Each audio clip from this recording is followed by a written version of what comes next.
Cerita dibuka dengan memperlihatkan seorang pria bernama Dwight Evans yang sedang berendam santai di bak mandi. Namun, ketenangan itu langsung buyar saat ia mendengar suara mobil berhenti di depan imah dan terdengar obrolan dari luar. Dwight panik, melompat keluar, lalu kabur melalui jendela kamar mandi. Dari sini kita tahu bahwa ia sebenarnya adalah seorang gembel yang diam-diam menumpang atau masuk ke rumah orang lain untuk mandi. Setelah melarikan diri, ia berjalan menuju mobil tua yang ia parkir dekat pantai yang selama ini menjadi tempatnya berteduh. Ketika malam tiba, Dwight mengais makanan dari tong sampah, menemukan sisa makanan dan memakannya seolah itu adalah satu-satunya kesempatan makan hari itu. Setelah itu, ia kembali ke mobilnya, membaca buku sebentar lalu tertidur.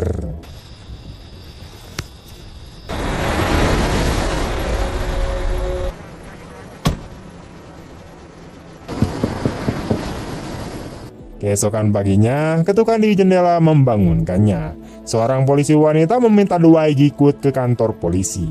Dwight ketakutan dan mengira hal ini ada hubungannya dengan rumah yang ia masuki sebelumnya, tetapi sang petugas hanya mengatakan bahwa penjelasannya akan diberikan di kantor. Setibanya di sana, barulah polisi itu menjelaskan bahwa Dwight tidak sedang menghadapi masalah. Ia meminta maaf karena tidak bisa menjawab sebelumnya, lalu menyampaikan kabar mengejutkan di mana seorang penjahat yang pernah terlibat kasus pembunuhan akan segera dibebaskan. Mendengar itu, Dwight tampak hancur. Polisi itu meminta Dwight berhati-hati, bahkan menawarkan tempat aman untuknya sementara. He's going to be released. I'm just gonna hold you here for a little while. Keesokan harinya, terlihat Dwight mulai mengambil keputusan. Ia membeli peta Virginia, mengisi bensin mobil tuanya, dan mulai berkendara.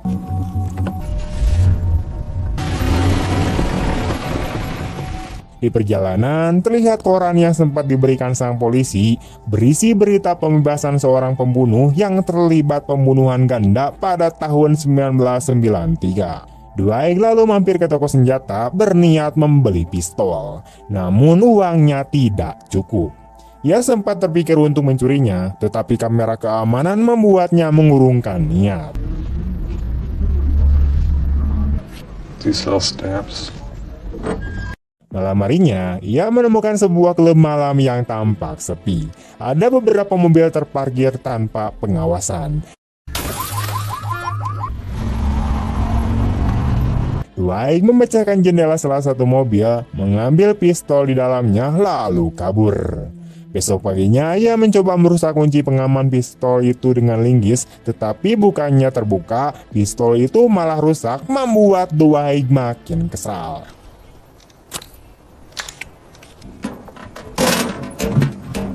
Meski begitu, Dwight tetap melanjutkan rencananya hingga akhirnya tiba di penjara negara bagian Virginia. Ia terlihat gelisah saat sebuah limusin datang, menurunkan keluarga Cleland yang datang untuk menjemput Wade Cleland, pria yang baru saja bebas. Melihat Wade keluar dari gerbang, Dwight tidak bisa menyembunyikan kemarahannya.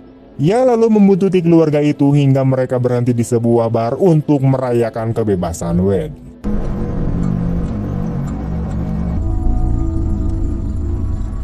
Setelah menunggu waktu yang tepat, Dwight masuk melalui pintu belakang sambil membawa pisau kecil.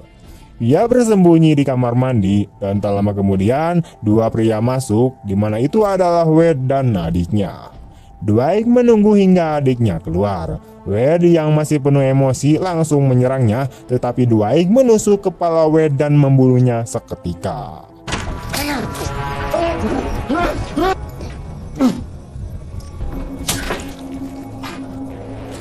Tubuh Dwight berlumuran darah saat ia keluar dari bar. Ia mencoba merusak ban limusin, tetapi malah melukai tangannya sendiri. Panik, ia berlari kembali ke mobilnya, tetapi menyadari bahwa kuncinya tertinggal di dalam kamar mandi. Sementara itu, keluarga Wade menemukan jasadnya. Dwight yang putus asa kemudian masuk ke limusin dan membawa kabur mobil itu.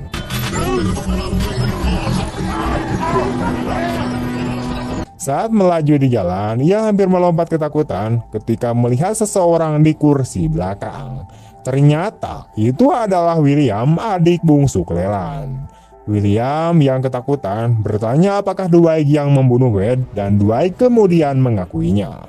Dwight mengatakan bahwa ia melakukannya untuk membalas kematian orang tuanya 2 dekade lalu akibat dihabisi oleh Wade. Namun William bilang bahwa Wade bukan orang yang membunuh mereka.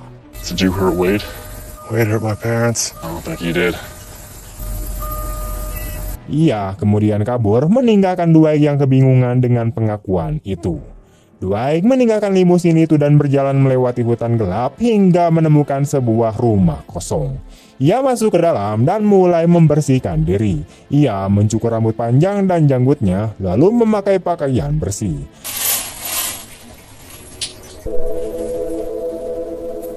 Penampilannya berubah total, dan malam itu ia mencoba mencari berita tentang pembunuhan Wade melalui televisi, tetapi ia heran karena tidak ada satupun laporan yang menyinggung kejadian tersebut. Paginya, Dwight mendatangi adiknya yaitu Sam, seorang ibu tunggal. Moving the sprinklers into the bushes. Thank you. Bye, girls. Sam terkejut sekaligus lega melihatnya. Mereka kemudian pergi ke sebuah kafe untuk berbicara. Dwight mengaku pernah melihat Sam sebelumnya, tetapi ia merasa malu dengan kondisinya sehingga tidak berani untuk menyapa. Di momen itulah ia mengungkapkan bahwa ia telah menghabisi Wade. Ia juga bingung mengapa tidak ada berita tentang itu. I killed him. Bullshit. I'm glad he's dead. And I hope he suffered. Dwight menjelaskan bahwa ia ketakutan kalau Wade akan membunuhnya duluan, sehingga ia merasa harus bertindak lebih cepat. Sam merespon dengan campuran keterkejutan dan kelegaan, lalu mengatakan bahwa keluarga Cleland masih tinggal di alamat lama mereka.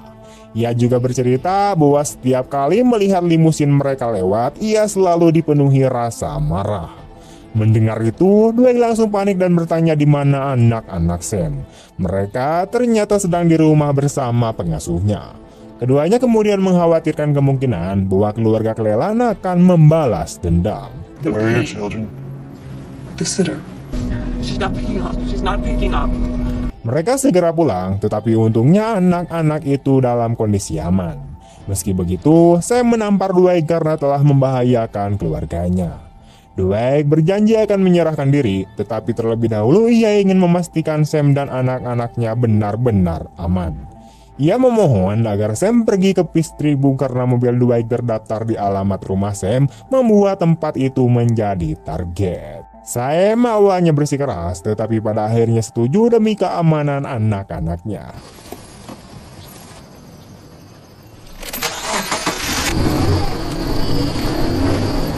Setelah Sam pergi, Dwight bertahan sendirian di rumah tersebut.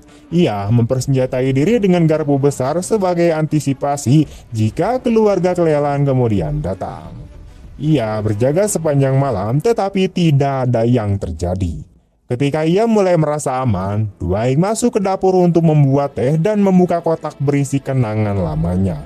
Namun tiba-tiba suara mobil terdengar dari luar. Ketika Dwight melihat ke jendela, ia terkejut melihat mobil tuanya telah diparkir di depan rumah. Itu pertanda bahwa keluarga Cleland sudah menemukan tempatnya.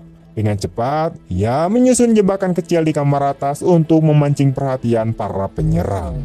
Ia menyalakan lampu, membuka keran air, dan membuat rumah itu penuh suara agar mereka bingung.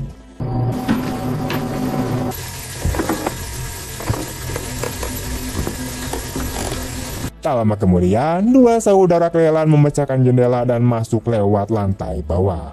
Dwight bersembunyi di balik sofa. Ketika kedua pria itu naik untuk memeriksa suara air, Dwight mencoba kabur dari pintu depan dan masuk ke mobilnya. Dalam kepanikan, ia tanpa sengaja menabrak Teddy, salah satu dari mereka.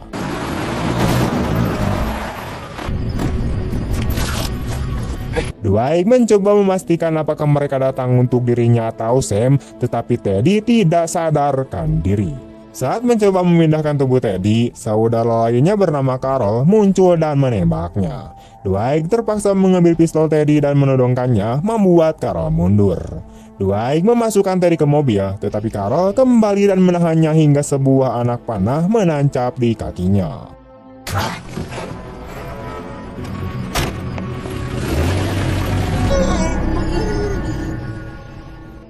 Meski kesakitan, Dwight memaksakan diri mengemudi sambil menahan teriakan. Saat matahari terbit, Dwight menghentikan mobil di tempat terpencil. Ia memeriksa kondisi Teddy, mengambil uang dan barang-barangnya, lalu meletakkan tubuhnya di bagasi. Setelah itu, dengan sisa tenaganya, Dwight menggunakan gergaji untuk memotong batang anak panah yang menancap di sukunya, menahan rasa sakit yang luar biasa.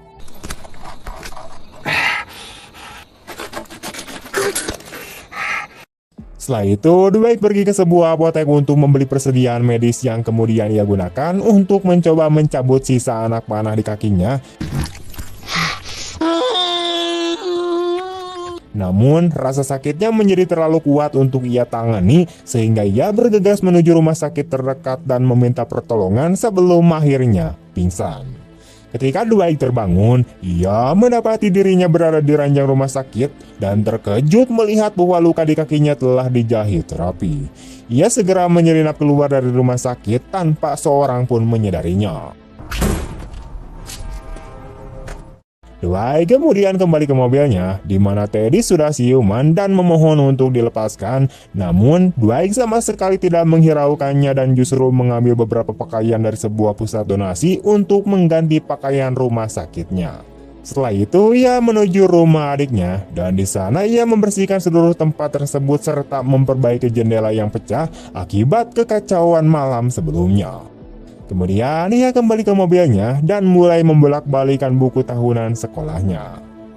Sementara itu, Teddy terus memohon untuk dikeluarkan, namun Dwight menyampaikan bahwa ia tidak akan melakukannya kecuali ia mendapatkan sebuah senjata. Ia terus melihat buku tahunan tersebut hingga menemukan foto seorang teman lama bernama Ben yang dulunya pernah bertugas di militer. Kemudian, Dwight segera tiba di alamat lama Ben dan bertemu dengan ibunya. Wanita tua itu menjelaskan bahwa Ben telah pindah sejak lama, namun ia masih mengenali Dwight dan menyambutnya dengan hangat. Ia lalu menuliskan alamat tempat kerja Ben sekaligus alamat rumahnya saat ini. This is where he works. This is where he lives. Dwight mengucapkan terima kasih dengan tulus dan mereka sempat berbagi secangkir teh sebelum Dwight kembali melanjutkan perjalanannya. Setelah itu, Dwight menuju klub malam tempat Ben bekerja dan mendekatinya secara pribadi setelah shiftnya berakhir. Ben tampak terkejut melihat teman lamanya setelah sekian lama dan mengingat poster orang hilang yang dulu pernah ia buat untuk mencari Dwight. Namun Dwight tidak ingin membahas masa lalu dan menjelaskan dengan sangat mendesak bahwa ia datang karena membutuhkan bantuan besar. It's Dwight Evans. And I came to you because I need a favor. What do you need? Tak lama kemudian, mereka berdua tiba di rumah Ben dan terungkap bahwa Dwight telah memintanya untuk memberikan sebuah senjata. May 14, gun show. Fires every time you pull the trigger. 20 rounds. Ketika ditanya untuk apa senjata itu digunakan, Dwight sempat ragu untuk menjawab sehingga Ben memahami bahwa lebih baik ia tidak mengetahui detailnya. Ia kemudian menyerahkan sebuah senapan kepada temannya tersebut, namun mengatakan bahwa ia tidak bisa begitu saja membiarkannya pergi tanpa mengetahui apa yang akan dihadapinya. Ben menawarkan untuk melatih Dwight menembak, dan meskipun Dwight awalnya ragu, pada akhirnya ia menyetujui hal tersebut. I just need you to trust me, please. I do trust you, bro. I can train you. CQB, man. Pada adegan selanjutnya, Dwight kembali ke mobilnya dan akhirnya membuka pintu bagasi lalu menanyakan sekali lagi apakah mereka datang untuk dirinya atau untuk adiknya. Teddy menjawab bahwa mereka hanya datang untuknya.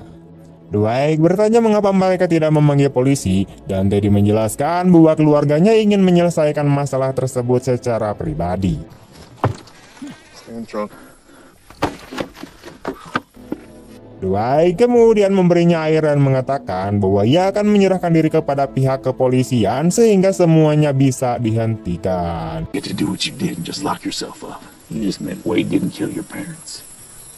Namun Teddy menyampaikan bahwa Dwight tidak bisa begitu saja mengurung dirinya sendiri setelah menghabisi kakaknya yang menurutnya tidak pantas menerima hal itu. Dwight yang kebingungan kemudian menanyakan apakah apa yang William katakan mengenai Wade bukanlah pembunuh sebenarnya adalah benar. Dalam sebuah pengungkapan mengejutkan, Teddy menjelaskan bahwa sebenarnya ayah mereka bernama Big Wed adalah orang yang melakukan pembunuhan tersebut. Hal itu terjadi karena ibu mereka berselingkuh dengan ayah Dwight dan perselingkuhan itu diketahui oleh Big Wed. Teddy juga mengungkapkan bahwa Big Wed tidak berniat membunuh ibu Dwight dan bahwa wanita itu hanya berada di tempat yang salah pada waktu yang salah. Ternyata Big Wed saat itu mengidap kanker dan keluarga mereka tidak bisa membiarkannya mati di dalam penjara, sehingga Wed yang masih muda mengambil alih kesalahan tersebut. Mendengar hal itu, Dwight benar-benar terkejut, menyadari bahwa ia telah membunuh orang yang salah dalam pelampiasan dendamnya. Whatever my dad did, he did with your mom. Mother being in the car, that was a fuck up, I'll give you that. Ia lalu memberinya telepon kepada Teddy untuk menghubungi keluarganya dan mengatur pertemuan di tempat umum agar semuanya dapat diselesaikan. Teddy kemudian menelepon rumah dan memberitahu adiknya mengenai keadaannya, di mana ia mengatakan bahwa adiknya ingin berbicara dengan Dwight dan memintanya untuk mendekat ke telepon. Ground. Keep that thing pointed right at my face. I ain't going anywhere. Don't go starting. Fuck!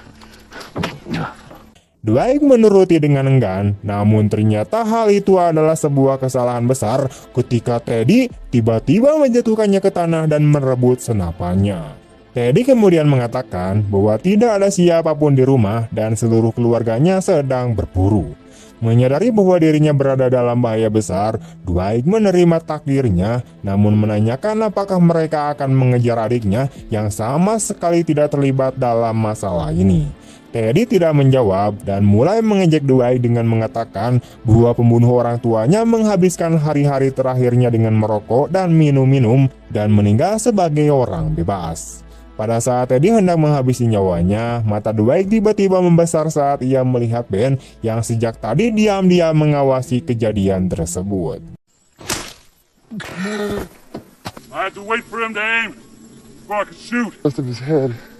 Coyotes will get there. I want this off your face. It's probably got hepatitis. Setelah itu, kedua sahabat tersebut memuat tubuh Teddy ke dalam mobil dan di momen itu, Dwight akhirnya mengungkapkan seluruh misinya untuk membalas dendam serta bagaimana ia membunuh Wed.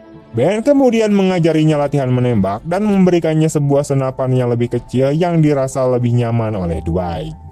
Ketika Dwight berhasil untuk pergi, ia menatap sahabatnya itu dengan penuh rasa terima kasih dan meminta maaf karena telah menyeretnya ke dalam masalah ini. Namun Ben mengatakan bahwa Dwight telah melakukan hal yang benar atau ia sudah mati saat ini. I know this is personal. That's how you'll fail. You point the gun. You shoot the gun. Mereka berbagi pelukan perpisahan yang tulus sebelum Dwight akhirnya pergi. Tidak lama kemudian, Ben masuk ke dalam mobilnya namun mobil itu tidak mau menyala dan ia segera menyadari bahwa Dwight telah mengambil aki mobilnya agar tidak bisa mengikuti.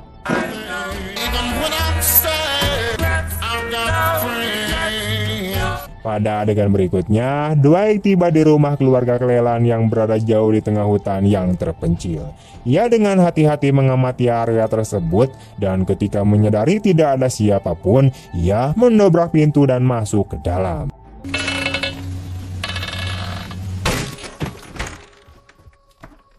Ia memeriksa setiap sudut rumah dan menemukan banyak senjata yang disembunyikan di berbagai tempat. Dwight mengumpulkan semuanya dan membuangnya ke danau terdekat.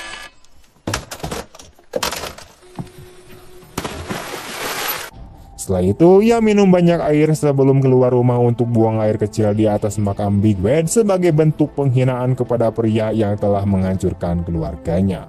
Setelah itu, Dwight membuat barikade menggunakan beberapa perabotan dan menunggu keluarga Cleland pulang. Namun setelah menunggu lama, tidak ada seorang pun yang datang sehingga ia tertidur. Keesokan paginya, Dwight menyeret tubuh Teddy dari bagasi dan menguburnya tepat di depan rumah. Setelah itu, ia menyusun rencana dan menggunakan teleponnya untuk meninggalkan pesan suara di rumah Cleland. Pada malam hari, sebuah mobil akhirnya tiba di rumah tersebut sehingga Dwight yang sudah siap langsung bersembunyi di balik dinding sambil membuat bedil. Tidak lama kemudian, Carol dan kedua saudara perempuannya masuk dan keluarga yang panik sekaligus marah itu mendengar pesan suara yang ditinggalkan Dwight. Dalam pesan tersebut, Dwight mengungkapkan bahwa Teddy sudah mati dan bahwa ia mengetahui kebenaran tentang pembunuh orang tuanya. Ia menyebutkan bahwa dua anggota dari masing-masing keluarga telah tewas, sehingga semuanya sudah seimbang dan mereka dapat menghentikan semuanya sekarang atau membiarkannya semakin memburuk. Ia juga meminta mereka untuk tidak melibatkan adiknya, namun Carol berteriak bahwa mereka akan pergi ke Petersburg untuk membunuh Sam sehingga Dwight segera menembaknya. Sorry. I've been here a while. Kedua perempuan itu memohon agar ia berhenti sementara Dwight mulai terbawa emosi dan menyampaikan pidato mengenai dilema moral yang ia rasakan. Pada saat itu, William diam-diam masuk sambil membawa senjata dan melepaskan tembakan tepat ke perut Dwight. Kedua perempuan itu menjerit sambil memerintahkan William untuk menghabisi Dwight, namun bocah itu ketakutan dan tidak sanggup mengambil nyawa seseorang. Setelah itu, Dwight memeriksa lukanya dan memberitahu William bahwa tugasnya sudah selesai, memberi isyarat bahwa ia akan segera mati kehabisan darah. Ia lalu memerintahkan William untuk segera pergi dan mengambil mobilnya yang disembunyikan di hutan, sementara ia berniat menyelesaikan apa yang telah ia mulai. Anak itu menurut dan perlahan berjalan pergi saat Dwight mengungkapkan sebuah fakta mengejutkan bahwa William sebenarnya adalah anak dari ayahnya, yang berarti mereka adalah saudara tiri. Setelah anak itu pergi, salah satu perempuan mengambil sebuah senapan mesin yang disembunyikan dan melepaskan tembakan tanpa henti.